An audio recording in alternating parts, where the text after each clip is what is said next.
উপায় কি আছে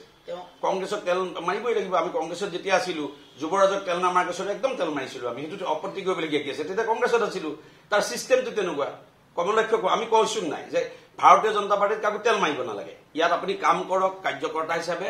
তেতিয়া আপুনি স্বীকৃতি পাব কিন্তু যেটো সিস্টেম কংগ্ৰেছৰ আমি তেতিয়া কংগ্ৰেছত আছিলো গতিকে ৰাহুল গান্ধীক তেল মৰা বাধ্যে গণতন্ত্ৰ কি আছিল আমি একেবাৰে তেল মাৰিছিলো প্ৰত্যেক দিনে তেল মাৰিছিলো এটা উপায় কি আছে এই তেল মাৰি মাৰি আমি অশান্তি লাগি আমি ভাৰতীয় জনতা পাৰ্টিত আহিছো গতিকে এইটো কমলক্ষ্য দেৱে একদম সত্য কথা কৈছে আমি একদম তেল মাৰিছিলো তেতিয়া কাৰণ কংগ্ৰেছৰ ইকোসিস্টেমটো তেনেকুৱা গান্ধী ফেমিলিক তেল মাৰিবই লাগিব উপায় কি আছে কংগ্ৰেছক তেল মাৰিবই লাগিব আমি কংগ্ৰেছত যেতিয়া আছিলো যুৱৰাজক তেল নামাৰ গছৰ একদম তেল মাৰিছিলো আমি সেইটো আপত্তি কৰিবলগীয়া কি আছে তেতিয়া কংগ্ৰেছত আছিলো তাৰ সিস্টেমটো তেনেকুৱা কমলক্ষ্য আমি কৈছো নাই যে ভাৰতীয় জনতা পাৰ্টিত কাকো তেল মাৰিব নালাগে ইয়াত আপুনি কাম কৰক কাৰ্যকৰ্তা হিচাপে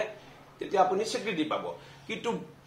যেটো সিস্টেম কংগ্ৰেছৰ আমি তেতিয়া কংগ্ৰেছত আছিলো গতিকে ৰাহুল গান্ধীক তেল মৰা বাধ্যে গণতন্ত্ৰ কি আছিল আমি একেবাৰে তেল মাৰিছিলো প্ৰত্যেক দিনে তেল মাৰিছিলো এটা উপায় কি আছে এই তেল মাৰি মাৰি আমি অশান্তি লাগি আমি ভাৰতীয় জনতা পাৰ্টিত আহিছো গতিকে এইটো কমলক্ষ্য দেৱে একদম সত্য কথা কৈছে আমি একদম তেল মাৰিছিলো তেতিয়া কাৰণ কংগ্ৰেছৰ ইকোসিস্টেমটো তেনেকুৱা গান্ধী ফেমিলিক তেল মাৰিবই লাগিব